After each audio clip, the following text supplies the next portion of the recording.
차례. 아쉬운데요. 아니. 더 할 수 있는데 아니. 말리는데. 아, 잠깐만요. 저 더 할 수 있거든요.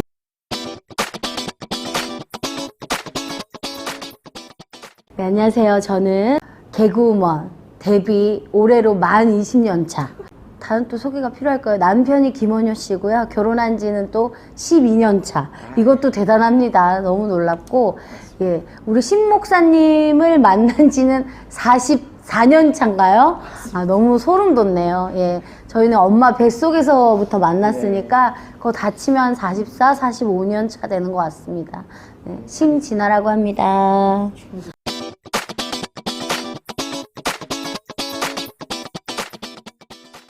2003년도에 그 공채 개그맨으로 데뷔를 했고, 우차싸. 네, 우차싸로 데뷔를 했고, 어릴 때부터 꿈이었고, 그래서 한 번도 이거 이외에는 생각해 본 적이 없어서, 고등학교 때는 일주일에 한 번씩 기차 타고 15시간 왕복으로 서울로 연기학원을 다니고 이랬었습니다. 참 없는 형편이었잖아요, 저희 집이. 그랬는데 그때 이제 학원 그 바닥에 매트 깔고 자고, 학원 화장실에서 이제 씻고 거기서 자고, 그리고 아빠랑 약속했는데 한 끼만 먹기로. 밖에서, 왜냐면은 일주일에 한 번이면은 서울 왕복 티켓, 기차 티켓도 비쌌고, 그리고 밥까지 사 먹을 수가 없었거든요. 그래서 그때 밥 한 끼만 먹기로 하고, 그래서 예, 그렇게 학원을 다녔었거든요. 그래서 노력은 나름대로 많이 했어요. 저는 사실은 개그 코미디를 별로 좋아하지 않았어요. 왜냐면 심영래라는 사람은 알았지만, 영구와 땡칠이는 알았지만, 저는 옥동자가 누군지도 몰랐어요, 그 시기에는. 그래서 그런 개그 콘서트라는 자체가 아주 흥할 때, 제가 대학교 때였죠. 20대 초반 때 한 번도 개그 콘서트를 본 적이 없어요. 왜냐면 저는 그때 항상 SBS 드라마를 봤고, 그러니까 저는 연기를 좋아했지 개그 너무 유치하다고 생각했어요. 그래서 아예 코미디랑 거리가 멀었는데, 제가 이제 학교 졸업할 쯤에 그때 대구에 있는 쇼핑몰에 취직을 해서 정규직. 그 아예 그 입사를 해가지고 안내 방송을 했어요. 그래서 월급이 좀 됐어요. 근데 그래서 그때 저희 엄마는 그렇게 말씀하셨죠. 제발 그냥 다른 거 하지 말고 월급 받고 살자. 지금 이거 너무 안정적이고, 왜냐면 꿀이거든요. 거기 제 개인 부스가 있고, 직업인데도 그 선임이랑 같은 공간에 있지 않은. 그래서 너무 좋은 거죠. 그리고 또 제가 하는 일이 그 쇼핑몰에 하루 종일 음악을 트는 거예요. 제가 좋아하는 음악을 들을 수 있고, 그 방송하지 않은 시간에는 제가 좋아하는 뭐 글도 쓸 수 있고 다 할 수 있는 진짜 좋은 직장이었거든요. 근데 그래도 이제 나는 그만두고 가겠다 해서 그때 마지막 월급에서 남은 70만 원을 들고 서울에 올라옵니다. 근데 고시원을 대학로에 잡고, 고시원에서 살면서 제가 생각했죠. 아, 이 돈이 떨어지기 전 한 2달 안에는 나는 그때 너무 내가 잘해가지고 바로 나는 드라마에 출연할 줄 안 거지. 그래가지고 그렇게 했는데, 아, 이게 서울이 만만치가 않은 게, 어디 무슨 연기 학원을 갔더니, 뭐 연기 학원에는 이제 등록이 필요한 거고, 그리고 오디션을 보러 갔는데 오디션에 돼도 돈을 뭔가 이제 수련을 하라는 식으로 얘기를 합니다. 그래서 서울에는 모든 것이 돈이라는 거를 알게 돼서, 아, 이렇게는 안 되겠다. 그래서 제가 잠시 이제 그 방황을 하면서 그 마로니에 공원에 앉아 있는데, 막 사람들이 막 시끌시끌 하면서 막 했는데, 그 이정수 씨 있잖아요. 그때 진짜 인기 많았거든요. 내가 누구게 이거. 그래서 막 여자 팬들이 막 뒤따라가는 그걸 보고, 아, 그래. 우선 개그맨이 먼저 돼가지고, 개그맨이 쉬운 줄 알았어요. 그래서 개그맨이 먼저 돼서 이제 탤런트로, 이제 연기자로 이제 전향을 해야겠다. 그래서 제가 그 갈가리홀에 들어가게 됩니다. 그러다가 연습생 1년 거치고 그렇게 개그맨이 됐는데, 개그의 기획자도 몰랐는데 개그를 하게 된 거죠.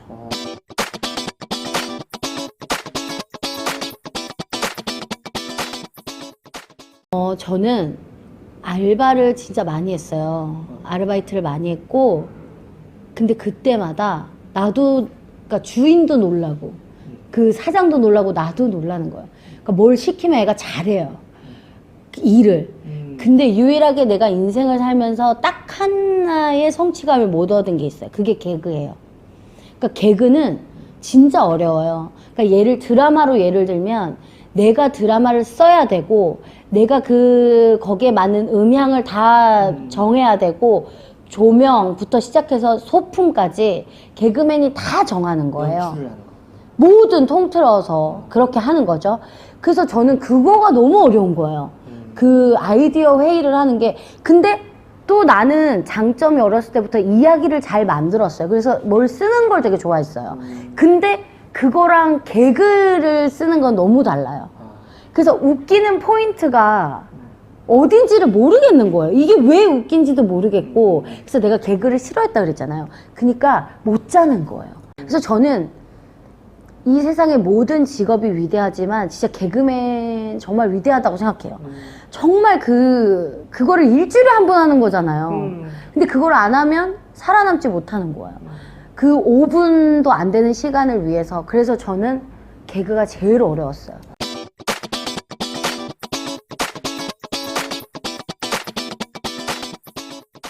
미녀삼총사는 사실 처음에 이제 우차사 코너로 시작을 했고요. 이제 뭐 이렇게 점점 발전이 돼서 그래도 우리가 뭉쳤는데 노래를 한번 내보자는 회사가 제안이 있어서. 근데 사실 저는 별로 하고 싶지는 않았는데 그 제안에서 이 가수를 하면 행사를 많이 다녔어요. 여자 개그우먼이 그때는 더더욱이 행사를 다니기가 좀 쉽지 않았어요. 근데 개그맨들이 이런 수입이 우차사 하나이기 때문에 고시원비 내고 뭐 밥값 내고 뭐 차비하면 늘 마이너스였거든요. 그러다 보니까 가수를 하면 행사를 할 수 있다는 생각에 이제 저는 좀 동의했던 것 같아요. 뭐 이렇게 결성해서 이제 하게 됐는데 뭐 이제 마지막인 뭐 사고 나서 안 좋았죠, 결과는. 그래서 되게 저한테도 아직까지도 그게 벌써 이제 16년이 지났어요. 2006년도 12월에 사고가 나고 2007년도 1월에 이제 형언니가 갔으니까 그때가 12월 16일이었고 라디오가 하나 있었고 낮에, 그리고 저녁에 종로에서 무슨 행사가 있었어요. 노래 2곡 하고 내려와서 용평으로 가는 그런 스케줄인데, 용평으로 가는 게 이제 좀 이미 빠듯해진 거죠. 그래서 못 가겠다 싶었는데 이제 무리해서 이제 가다가 이제 사고가 난 거죠. 그때 기억이 잘 없어요, 사실은. 그러니까 사고 난 순간이라든지 그런 거는 기억이 다 나는데, 그 시기, 그 2007년도 한 해 자체가 1월 달에 이제 형언니를 먼저 보내고 그해 6월에 이제 저희 아빠도 돌아가셨어요. 그러다 보니까 그 한 해 자체가 약간 좀 기억에 없는 것 같아요. 그래서 떠올리면 이제 큼직하게 이제 형언니가 갔고 아빠가 갔다. 나는 힘들었다. 뭐 이렇게 이제 기억에 남아 있죠.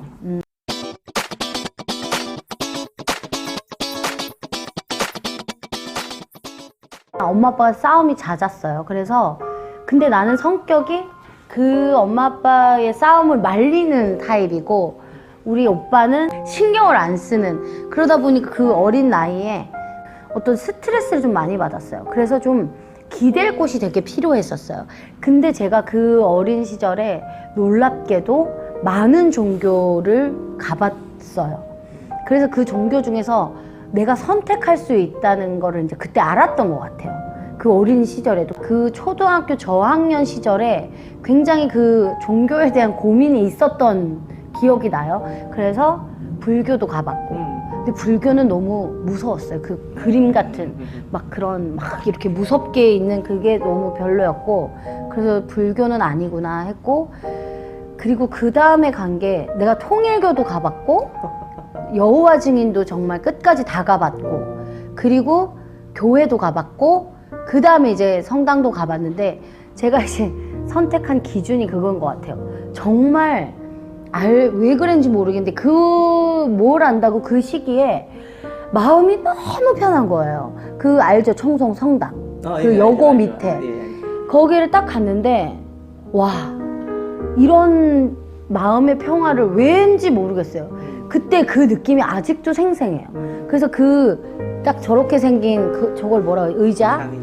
장의자 사이로 내가 딱 걸어 들어가면서 그 십자가 쪽 그로 걸어가는데 너무나 마음이 편했어요. 그래서 그때 뭐라고 해야 되지? 약간 맺은 느낌? 그때는 한 은임이었죠. 하느님과 내가 뭘 맺은 거야. 그러니까 가족처럼. 이제 시작이 된 거예요. 근데 그게 너무 강했어요. 그러니까 진짜 지금 느낌으로는 그러니까 하나님을 만난 거야, 그날. 나는 확실히. 그래서 그날 이후로 그 캐나다를 가는 날까지 단 한 번도 흔들림이 없었고 항상 대화를 했어요. 하나님하고. 캐나다를 간 건 그 어려울 때 2007년도에 갔어요. 형은이가 2007년도 1월 10일 날 하늘나라로 갔고, 그래서 힘든 시기를 보낼 때 내 친한 친구가 캐나다에 살던 친구가 있었는데 왕복 티켓을 보내줘요. 오라고.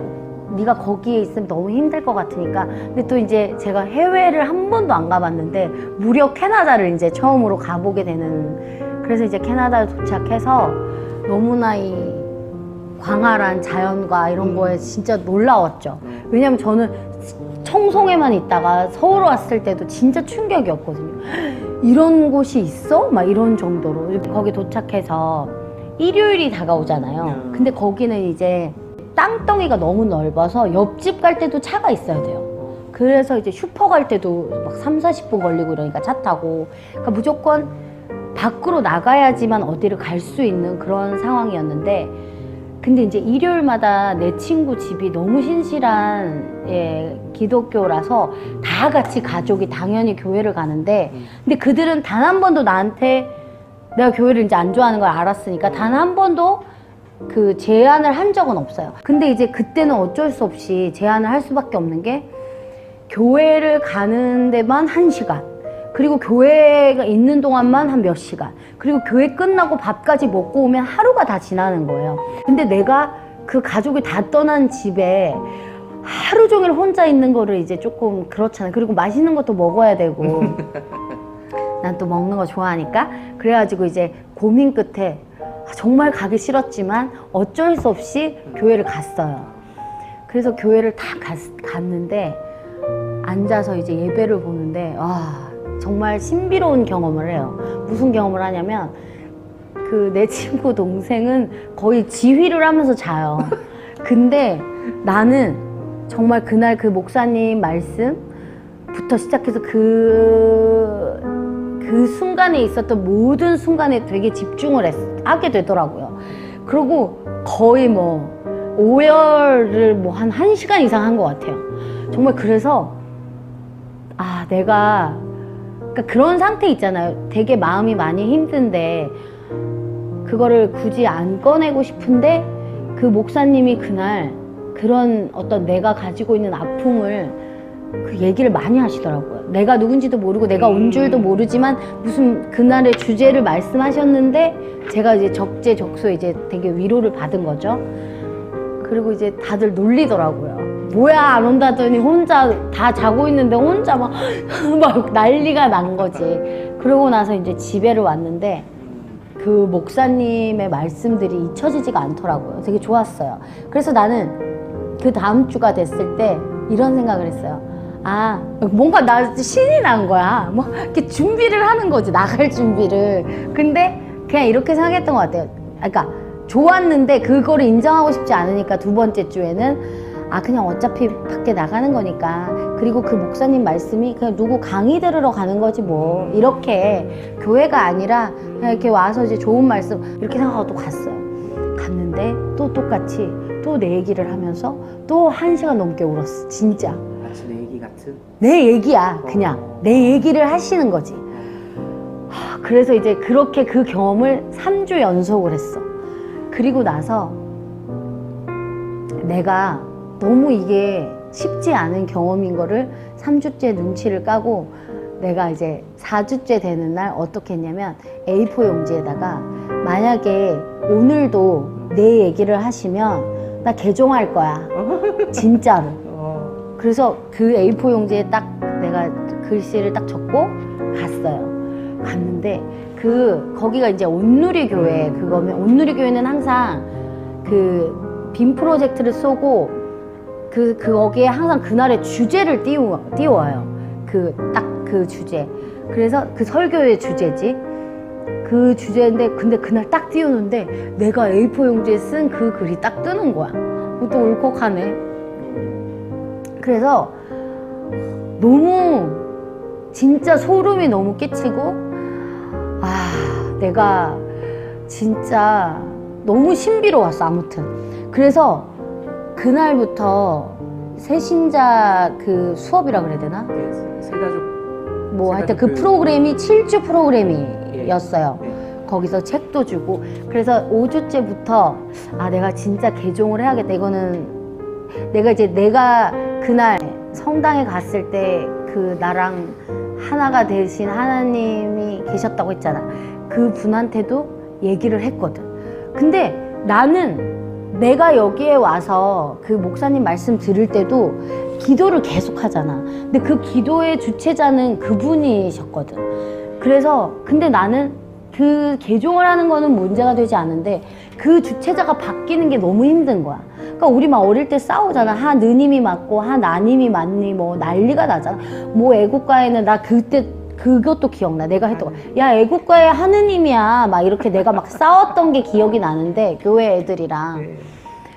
그랬는데 그리고 하늘에 계시기 때문에 하늘님이 맞다 막 이렇게 싸웠던 게 기억이 나는데 그거를 부딪히는 게 나는 너무 힘든 거야. 그러니까 내가 성당을 안 다니고 교회를 다니는 건 상관이 없는데 이 주체자가 바뀌는 게 난 너무 힘든 거야. 그래서 그거를 용납할 수가 없지. 그래서 근데 이제 그날 5주째 예배가 딱 끝나고 이제 끝나면 이제 다 인사를 하고 새신자 그 반이 시작이 되는데 그래서 이제 목사님 이제 그 예배하고 이제 인사하고 그리고 질문이 있는 사람이 남으라고 했나? 아무튼 내가 남았어. 그 목사님한테 그랬지. 저 너무 개종하고 싶은데 너무 마음속에 그게 싸운다. 고민이 있다. 그러니까 나는 성당을 다니면서 항상 그 하느님을 마음에 모시고 매일 단 하루도 기도 안 한 적이 없고 매 순간에 같이 했던 분인데 그분을 저버릴 수가 없는 마음이 너무 커서 그래서 그 목사님한테 딱 말했더니 목사님이 인간에 의해서 그렇게 나뉘어진 거지 하나님은 한 분, 원래 한 분이시고 같은 분이시고 당신이 만난 하나님은 그분이 맞다고. 하나님은 늘 원래 한 분이신 거라고. 근데 갑자기 진짜 채증이 내려가듯이 뻥 뚫리면서 막 너무 그 다음 주부터는 막 이게 끝날까 무서운 거야. 이 막 새신자 반이. 너무 행복하게 교리도 재밌고 그냥 다 신나는 거지. 그래서 교회를 새벽 예배까지 나가기 시작했어. 왜냐면 내가 가는 시간은 여기서 지낼 시간은 몇 달밖에 안 되는데 이 목사님이 너무 좋았던 것 같아. 그래서 지금 약간 고등학교 때 막 선생님한테 사랑에 빠지듯이 이 목사님에 너무 빠진 거야. 그러다가 내가 가기 한 몇 주를 안 남겨두고 갑자기 그날 주제가 우리는 모두가 하나님의 이 청지기 삶을 산다는 이런 내용이면서 갑자기 그날 그 후 주제 문장이 뭐가 뜨냐면 목사를 사랑해서 교회를 다니는 것은 아무튼 그게 아니고 목사도 하나님 말씀을 전하는 그저 청지기일 뿐이다. 그런 주제가 쫙 나오는데 또 뒤통수를 한 대 맞은 것 같이 거의 교회를 가고 싶어 안달이란 거. 원래 관광을 좋아했는데 교회를 너무 나가는 게 행복한 게 알고 봤더니 내가 그 목사님을 너무 좋아했던 거야. 그 목사님 말씀에 내가 위로가 됐고 그 목사님 말씀이 나를 움직였다고 생각을 한 거지. 그래서 이 목사님으로 인해서 내가 개종까지 했으니까 이 목사님이 얼마나 위대하게 느꼈겠어. 근데 세상에 갑자기 그날 하느님 말씀이 딱 그 말씀을 딱 하면서 갑자기 내가 차분해지면서 내가 진정한 하나님을 보고 있는 게 아니고 내가 지금 저 목사님이 좋아서 지금 이러고 있나? 그러고 이제 정말 또 큰 울림이 있고 그러고 또 몇 주 뒤에 이제 한국으로 돌아온 거. 그렇게 해서 개종을 했습니다. 그래서요 제가 한국으로 들어와서 그 서빙고 온누리를 다녔어요. 그러고 있다가 한 2년, 1, 2년이 흘렀나요? 갑자기 그 목사님이 한국으로 배정을 받으셨다는 거예요. 이렇게 하나님은 나를 사랑하신다. 정말 얼마나 큰 기적입니까? 그래서 그 온누리 양재로 오신다는 거예요. 근데 좀 집에서 멀었지만 거길 또 다니기 시작했죠. 그래서 정말 열심히 또 다녔어요. 목사님 오시고. 근데 이제 제가 이제 교회를 안 다니게 된 이유를 말해도 되나요? 네. 한 번도 믿음에는 흔들린 적이 없었고 하나님이 계시다는 걸 늘 믿었고 늘 소통했고 늘 덕을 많이 받고 좋았어요. 근데 이제 그 한국 교회 시스템이 몰라 내가 다닌 데만 그런지 몰라도 그 예배를 끝나고 나중에 그런 모임이 있지 않습니까? 네. 그래서 순모임을 한 5명씩 짜서 하는데 교회든 성당이든 절이든 간에 그러니까 어떤 종교를 이행하는 곳은 되게 좀 솔선수범이어야 하고 그러니까 제 생각에는 그리고 뭔가 좀 배려도 많아야 되고 그리고 귀천이라고 해야 되나요? 어떤 그런 신분의 그런 차이도 맞아요. 없이 이렇다고 나는 생각을 하거든요. 그리고 특히나 제가 다녔던 청송 성당은 정말 제가 유년 시절에 너무 힘들었을 때 너무 제 엄마 품 같은 곳이기 때문에 전 거기서 너무 힐링을 많이 받았어요. 위안을 많이 받았기 때문에 고등학교 때는 엄마 아빠 싸우면은 거기 예배실 옆에 보면 항상 그 유아부 그 방으로 이렇게 맞아요. 통하게 볼 수 있게 하잖아요. 있는 근데 그 방이 있었는데 그 방에서 자고 학교를 바로 가기도 하고 이랬어요. 그러면은 좀 무서울 수도 있잖아요. 근데도 늘 거기서 마음의 평안을 느끼곤 했었어요. 근데 제가 다닌 교회는 그런 느낌을 못 받는 거예요. 사람들에게서. 너무 보여주기식.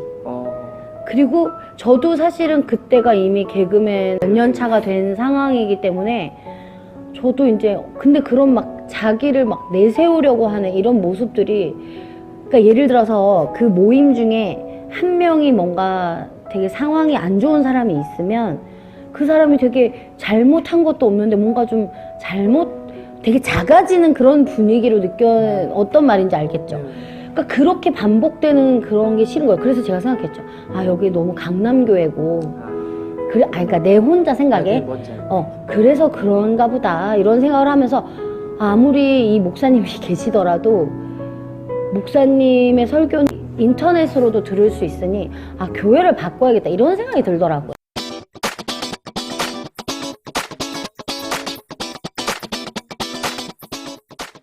그러니까 사람들이 저한테 이제 제일 얘기하고 싶어 하고 뭐 안부를 묻고 싶어 하고 그런 게 이제 아기 문제예요.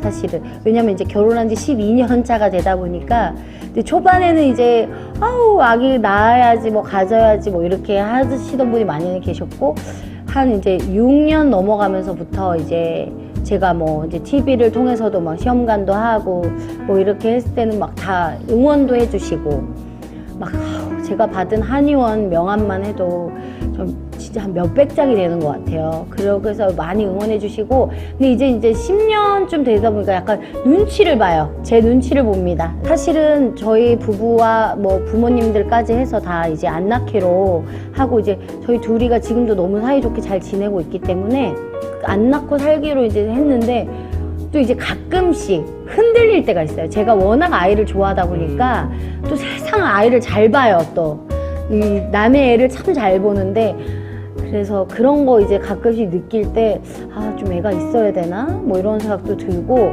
저는 언제 제일 많이 흔들리냐면 저희 엄마를 볼 때 너무 부러운 거예요. 나 같은 딸이 있는 게. 우리 엄마는 무슨 복에 나 같은 딸이 있을까?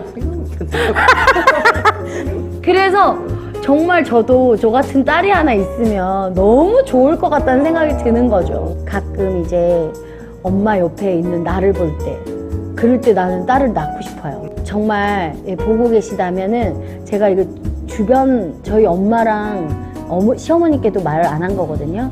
올해 곧 제가 한번 노력을 해보려고 합니다. 그렇기 때문에 보시는 분들 중보기도 부탁드리면서 만약에 성공하면은 예, 여기 덕입니다. 예.